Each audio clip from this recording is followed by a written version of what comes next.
Can I please get a glass of water? Not yet. Why not?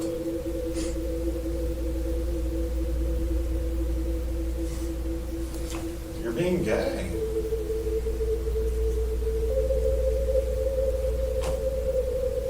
You're being gay. This is all your fault for being gay. You guys drove me down to the University of Cincinnati Hospital because you're being gay. You're being gay. We're concerned about Barb. She's not answering her phone. This is not normal. Okay. It's dead. She passed away. This is bad. This is really bad. Today's case is not something I want to speak about. It made me cry. This is the tragic case of a boy who killed his own mother. You know how many times we have called the police and they just don't believe us? They just don't fucking believe us. They don't believe us. She was 75 years old. She had cancer. She had spent decades trying to protect a son who had been unraveling in front of her eyes. She had called crisis units. She had taken him to hospitals. She had done everything a mother could do for a child who refused every form of help that was ever offered to him. On the afternoon of August 9th, 2024, Barbara Mortimer walked out onto her front porch in Green Township, Ohio, and screamed for help. She went down, and the guy over the top of her just doing this. Okay. I think he said his mom was trying to give him a blowjob, so that's why. Does he have any friends? Like, did he isolate himself from everybody? His parents isolated him.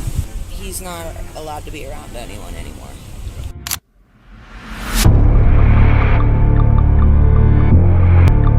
Her son dragged her back inside and finished what he had started.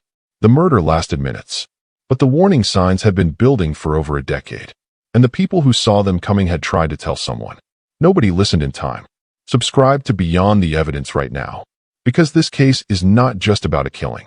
It is about a system that heard the alarm, documented the danger, and still left two elderly people alone in a house with a man everyone around them feared. It began with a phone call at 4 in the afternoon. A neighbor at 3365 Palms Lane had witnessed something through his window that he could not believe. 911, what's the address of your emergency? Yes, ma'am. I live at 3365 Palm Hill Lane, and my neighbor's down the street. It looked like somebody ran out the yard. They were on the porch yelling help. It looks like a man was stabbing a lady and just dragged her body back inside her house. Did you see him? It's on the same side as my house. Yes, I saw him. He started yelling help. I saw him leaning over her on the porch. It looked like he was stabbing her. He walked back inside. She laid there, and then he just came back outside and drug her body inside. Okay. And she was moaning. Okay. A man on the porch next door, a woman beneath him, screaming for help, and then silence as the man dragged her body back through the front door. The neighbor called 911 immediately. Officer Jackson was the closest unit dispatched to the address. He arrived to find 75-year-old Thomas Mortimer on the front porch, bleeding from multiple stab wounds, barely conscious. But Thomas was not asking for help for himself. He was asking them to go inside and find his wife. Is your wife here too? Was she attacked? Is she stabbed? Robert 15 out, 2 victims. Start me another squad, please. Were you stabbed in the side? Where's your wife stabbed at? Okay, I'm gonna go check on her, okay?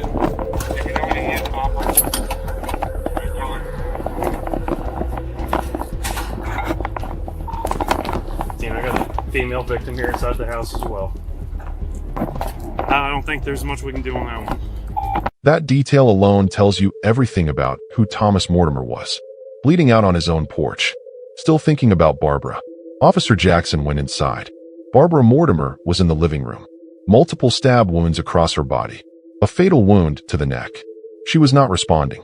Within seconds, she was pronounced deceased at the scene. The murder weapon was still in the house. The largest kitchen knife the family owned. It was covered in blood and sitting in plain sight. And beside it, an open cabinet of smaller knives. as if someone had gone through them one by one looking for the right tool. This was not impulsive. This was deliberate. The suspect was not in the house, but he had not left quietly. A trail of blood droplets ran from inside the home to the street, then across the driveway, where it suddenly stopped. A vehicle. The suspect had driven away from a scene that still had a dying man on the porch and a dead woman on the living room floor. Within minutes, a second caller reported seeing a man leave in a gray Honda Civic, heading left onto Basswood Road. All patrol units were immediately notified. Exit. Just called it in, and it looked like somebody got stabbed down the street. Yeah. The guy who did stabbed is leaving in a Honda. It's gray in color. It looks like there's somebody outside the house that got stabbed. Okay, subject, I got the plate number. What type of Honda was it again? I couldn't tell what kind it was. It looks like there was I thought it was a lady got stabbed. It looked like a silver man. Or SUV? Sedan. Sedan. Okay. You know which way they took which direction they took off? Is it out towards like Basswood? It looked like they went left onto Basswood. Left on Basswood. Off of Palm Hill, left onto Basswood. The suspect was potentially experiencing a mental health crisis. He was considered dangerous to anyone who crossed his path. But investigators still had a question that nothing at the scene could answer. What would make a son do this to his own parents? A black truck pulled up to the crime scene perimeter. This was Kim, the daughter of Thomas and Barbara Mortimer. She had been trying to reach her mother for hours. Her mother had stopped answering the phone, and that was not normal. So Kim came to check on her. She was about to learn that her childhood home was a crime scene. Kim did not collapse with confusion. She collapsed with something far more devastating. She already knew who had done this, and she had been trying to warn people about him for years. If you are still following this, drop "I'm still here" in the comments right now. Because what Kim said at that crime scene about how long she had been asking for help and how many times nobody believed her is the part of this story that does not end with the verdict. Kim's brother was Kenneth Mortimer, 41 years old. He had lived with his parents, on and off, for 25 years. The last time he had moved back in was around 2015. He had no job. He had no income. His parents bought his food and paid for his gas.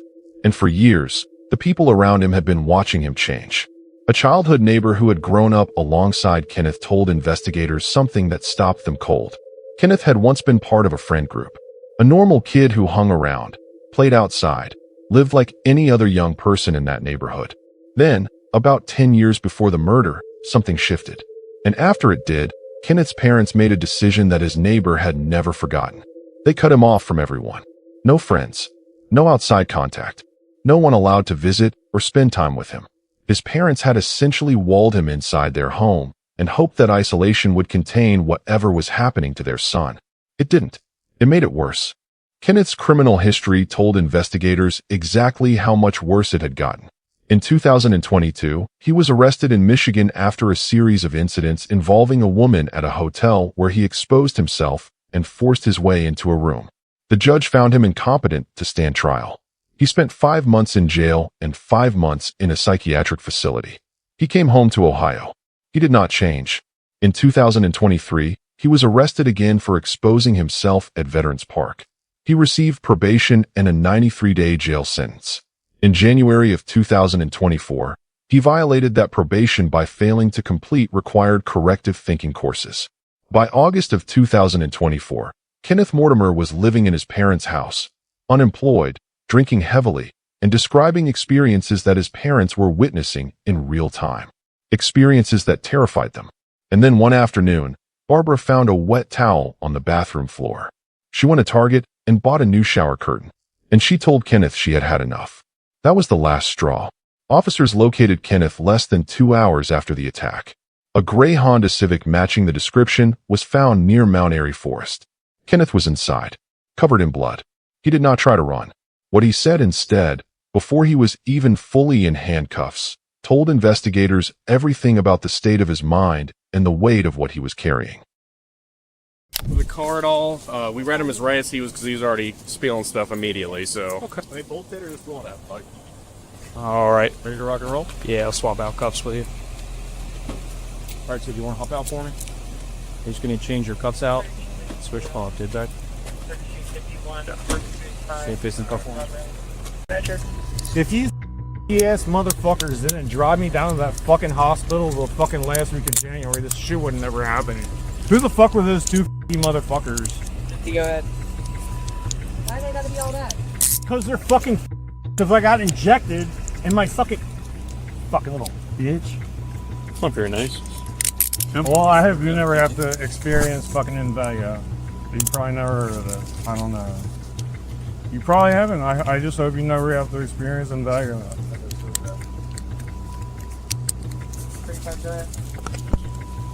All right, my man. Have a seat, okay?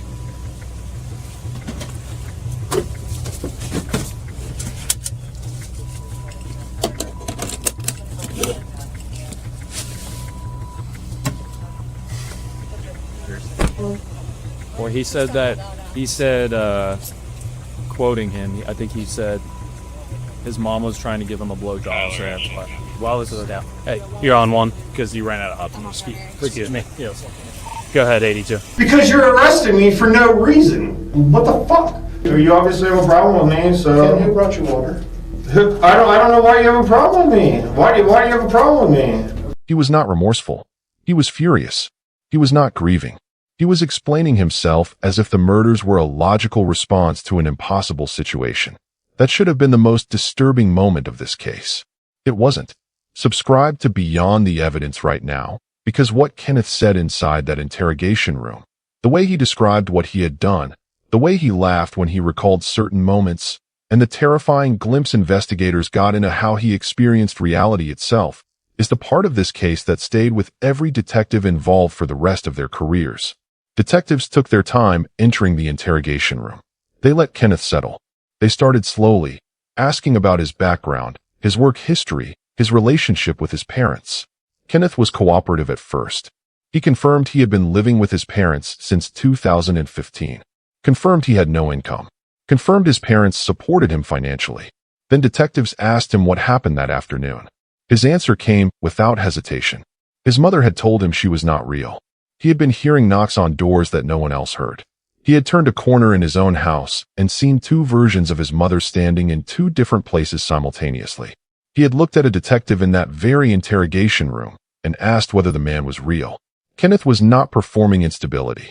He was describing it from the inside, calmly, with specific details, as though he had been living inside a reality that was entirely his own for years. Nah, we're going to wait on that. Kenneth, we're going to take you inside, okay? You're gay. Now step on out for us. So should I miss me or not? I'm going to follow this gentleman here.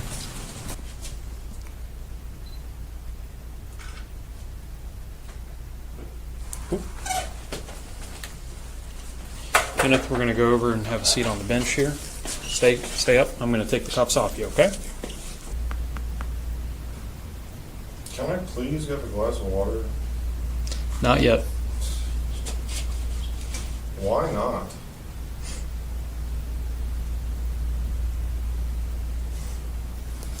You're being gay.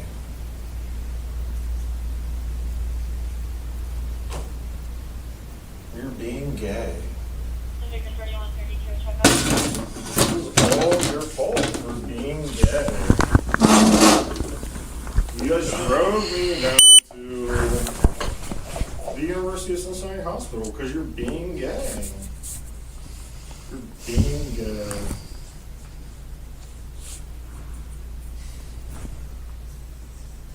So, how long have you been living with mom and dad?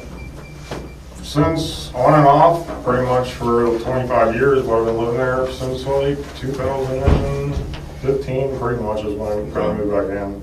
Did you ever, have you moved out to another apartment or anything like that? Where do you work? I don't work anywhere. Have you ever, what was the last place you worked? I delivered food for DoorDash for 6 months last year. Okay. And that was your only source of income? Yeah. How are you, paying the bills now, or? I don't have any bills. They just buy my food and buy me just my food and my gas and stuff. Okay, so mom and dad support you? Yeah. Financially how do you pay for your car? Well, why are you asking me this? Well, I'm just trying I don't know you, Ken, so I'm just trying to get to know you a little. I don't care. No. Don't try to get to, let's skip that part. Okay. Just don't try to get to know me. Well, what do you want to talk about? What else do you want to talk about? Well, obviously you had a rough day, and I'm trying to get to understand why you had such a rough day. I don't care. I spent 5 months in a psychiatric hospital in Michigan in 2022. Okay. So I don't care about anything. Okay. What were you in there for? Is that why, just because you don't care about anything? Because the judge didn't like me, and he found me incompetent to stand trial. He just didn't like me. So you had been arrested in Michigan? Yeah. What were you arrested for? I pulled up to some lady and hit a little dent in her car and told her to fucking suck my goddamn. And she said, lick my fucker. Okay. Drove off, and then I thought I was being arrested for something else. Because some girl at the Hampton Inn, a housekeeper at the Hampton Inn, lied to police and they told the police that she had to run down the hall and get away from me. Okay. And is that what you were arrested for? I thought I was being arrested for felonious assault for, the housekeeper said I forced myself into a hotel room and took my pants off and stuff and took my belt off and then I just want to talk to my attorney or she just said, you're not staying here. And I told her to shut up. And I told her to shut up again. And then my dad said, should we call the police? And my mom said, the police aren't going to do anything. We need to call the crisis unit. And I just grabbed the knife, stabbed my dad in the fucking head. Okay.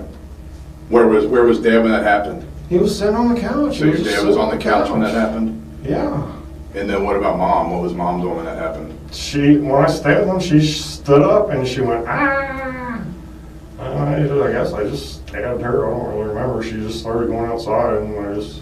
Kenneth laughs as he remembers stabbing his parents and even mocking his own mother's reaction. What's worse, he is showing no remorse or regret for what he has done. There is no other way around it. Detectives are sure he hates his mother, and they still don't know why. Did you know, or do you know that it's wrong to stab your dad? I couldn't take it anymore. They were just stressing me out. Well, let me ask you about that. So that are they nagging you to get a job or to do that? They don't nag me to get a job. I was applying to get Social Security benefits. So can you tell me why for what reason did Mom not want you at the house tonight? Just because she was getting sick of me saying stuff to her. What would you say to her? I don't know. I just don't know what we're talking about. She was just being annoying. So today, what was her main complaint with you today? I cut up the shower curtain because the sound of the shower was stressing me out, so I cut a piece off, and then I had to use a towel to put outside the bathtub because water was leaking down, and she found a towel with a pretty soaked heavy towel, and she got upset. Okay. When did you cut the shower curtain? I don't know. Was it today? Was it yesterday? A few weeks ago. I've been putting the towel down to stop the water from getting on the floor outside the bathtub. And then she's been kind of on you about that for the last couple weeks? No, she just found out today that that's what I was doing, and she just got upset and was furious, and she went out to, I guess, buy a shower curtain at Target or Walmart or something. How long was she kind of griping at you and yelling at you today about it? I don't know, probably for like half an hour. And after half an hour of that, you got pretty mad?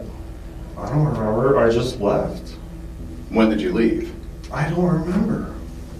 I just left a couple times today, and I went out and I bought a couple beers, and I went to the park, and I went to Mount Airy Forest and drove around, and then I drove back to the house.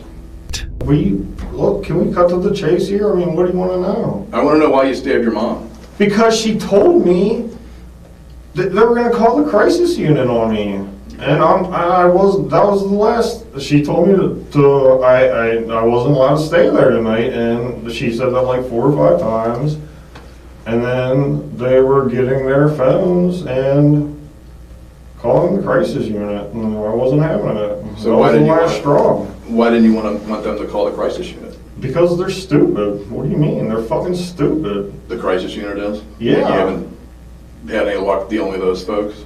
No, I haven't. Okay. I can understand. No, I'm sympathizing with you. I can't understand, how you feel. That's why I'm trying to get at how you feel and what set you off today. I just told you they were picking up their phones to call the crisis unit, and that was the last straw. I had to stay in the hospital, and the first time it was ridiculous, and the second time it was even more ridiculous, and then the third time it was a joke, and then the fourth time it was 5 months in Michigan, which was just boring, and then it was the fifth time, which they called the crisis unit on me. And have you been to the psychiatric unit here since you've been back from Michigan in 2022?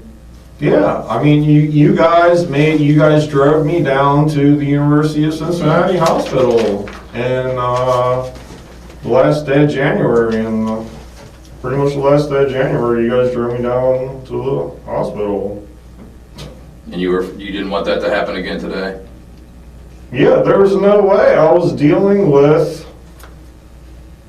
another psychiatrist. I was not dealing with another psychiatrist, and I had an alcohol problem, and I needed to drink tonight. I needed a drink tonight. That was it. I needed a drink. I have alcohol use disorder.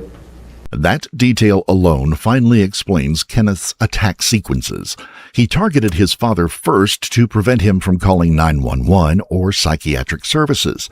Once his father was immobilized, he chased his mother down, dragged her back into the house, and kept stabbing her until she drew her last breath. This was nothing more than an act of utmost hatred, a revenge for threatening him. And he wanted to make sure the weapon he chose got the job done. What did you stab your mom and dad with? The biggest kitchen knife in the house. What, when you say the biggest, about how long was it? It was like that long. Okay. Was it like a bread knife or a... No, it was a big knife. It was a big, long knife. Where is that knife now, do you know? I don't know. It's probably sitting at my house, unless you guys took it as evidence. What, you want me to stab somebody else? Stabbed mom first, is that right? No, I stabbed my dad first. Okay. And he just continued to sit there until your mom got up? He just sat there. I think I stabbed him a couple times or something, and my mom stood up and went, ah!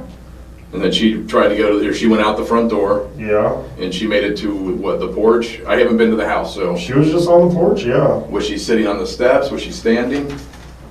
I pushed her to the ground or something. I don't remember. Okay. So you pushed her to the ground on the porch.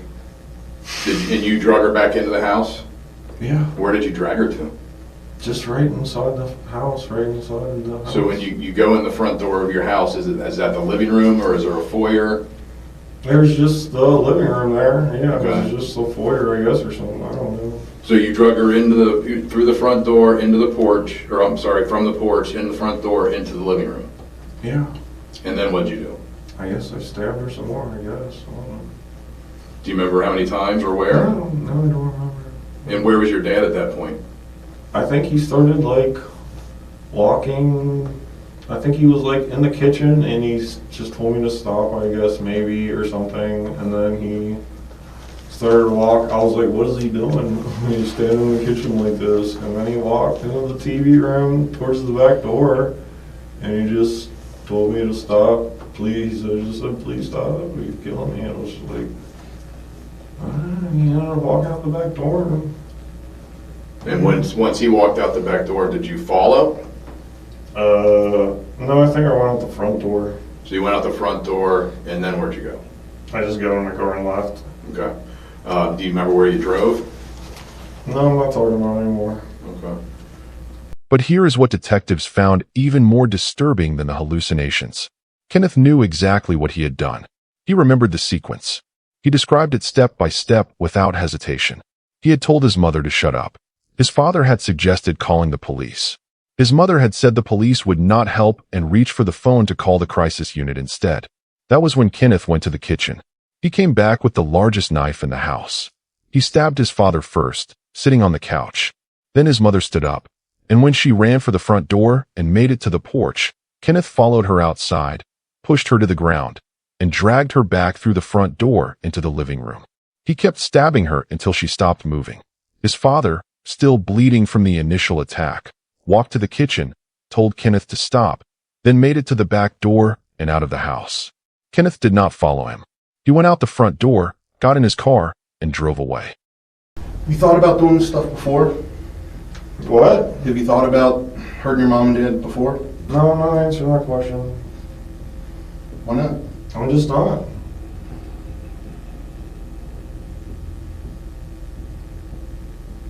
Have you thought about hurting yourself before? I'm not answering that question either.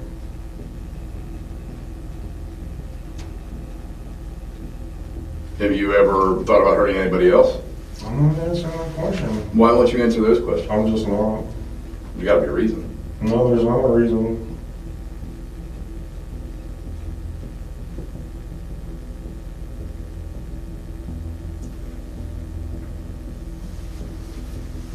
Give us a minute, we'll be right back, okay? You're being cooperative with us, you're talking to us, okay? You're not giving us a hard time. And what we're trying to figure out is how did things get so bad so quick? They have been bad for a long time. Okay. They've just been really bad. She wasn't real. She was acting like she was going to commit to get me to feel sorry for her and have sympathy. She did it 3 times and she laughed about it. She thought it was funny. And So this is over your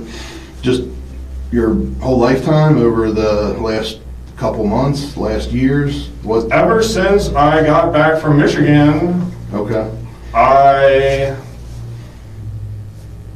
I delivered food for 6 months and then it was over. Yeah. Well, we're just trying to figure out why did things blow up today to the point. I told you she was picking up the phone to call the crisis unit.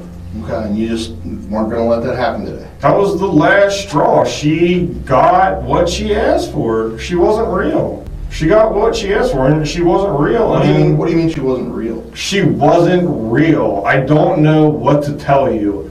I had to deal with a psychologist giving me a psychological exam last week on August 1st. And I had to tell her, well, she asked me if I hear or see anything. And I told her that I was in bed and I heard a knock on the door at like 8:30 in the morning. And I'm like, what the hell was that? I thought I was going to be arrested. So I immediately get out of bed and I look out the window, the front door, and there's nobody there. And there's nobody around, like nobody could have ran away that fast. They would have had to, like, run immediately as fast as they can, run around to the left side of my house so I couldn't see them. What do you think you were going to do? And it doesn't matter because you're arresting me for no reason.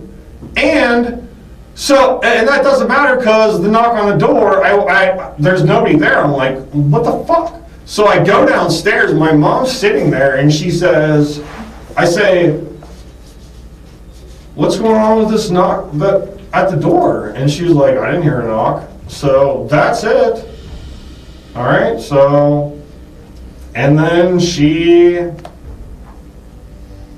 I hear her walking upstairs in the bathroom. And I'm like, okay, she's upstairs doing something in the bathroom, and she was being loud, and I turn the corner, and I hear the stuff upstairs, and I turn the corner, and she's right there in the bathroom downstairs, and I was like,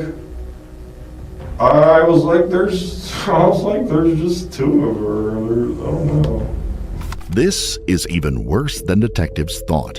Kenneth is more than likely suffering from auditory and visual hallucinations. And judging by the way he talks about this, Kenneth sounds disturbed, panicked even. He looks like he doesn't want to experience reality and is afraid of it in general. However, he never wanted professional help. Your mom dealt with mental health issues while you were growing up? She was so crazy. I don't know what she was doing when I was growing up. I just remember that she washed my mouth out with soap a couple times, and my dad threatened to beat me with a belt a couple times for like no reason, but it didn't happen. I don't know why they were threatening me. I don't know. I had to drink vodka at all costs. And if that meant stabbing her to death, that's what happened. So what? That's it. That's what you're asking me. I'm telling you, that's it. Investigators ended the interrogation and left Kenneth alone. But as part of standard procedure, Kenneth's DNA and photos need to be taken before he can be sent to custody. Shortly after, a third detective walks in to carry out that plan, expecting no trouble. But the situation wasn't the same. He had not calmed down from previous investigation. So, if it's cool by you, we're going to rub a Q-tip on the inside of your mouth. And it just says you don't have to let us do that.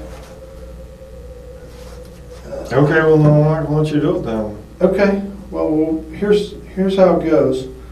You can do whatever you want. It's certainly up to you. But this is a process. It's a serious process. And we're just asking for your help and cooperation. You've been kind and agreeable with me. This is a Q-tip. We do need this. So if you don't consent, you're just going to be here longer because we've got a search warrant to get it from you before we take it. All right, fine, then do it. Okay, cool.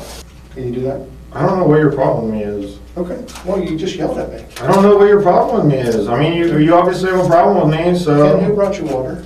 I don't know why you have a problem with me. Why do you have a problem with me? For some reason, Kenneth is tensed up. The second detective grows cautious and watches Kenneth's every move, preparing for the worst. But what happens next only proves the police's darkest suspicions about their suspect.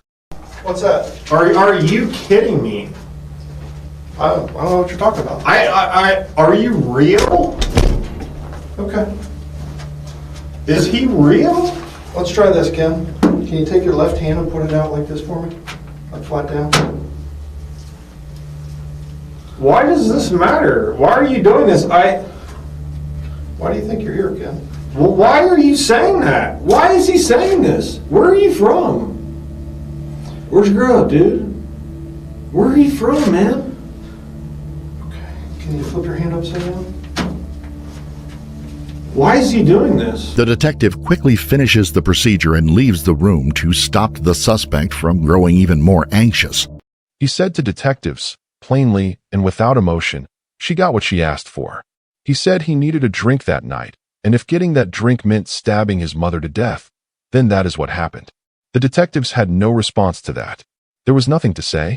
1 year after Barbara Mortimer's murder, on August 8, 2025, a Hamilton County judge sentenced 41-year-old Kenneth Mortimer to a minimum of 45 years in prison. Kenneth pleaded guilty to voluntary manslaughter, attempted murder, kidnapping, and felonious assault. As part of the plea agreement, prosecutors reduced the most serious charge from aggravated murder, which would have carried a life sentence. Thomas Mortimer survived his injuries and recovered in hospital. Barbara Mortimer was 75 years old. She had cancer. She had spent the final years of her life trying to get her son help while simultaneously being afraid of him inside her own home. Her daughter Kim had tried to arrange for her to stay somewhere safe.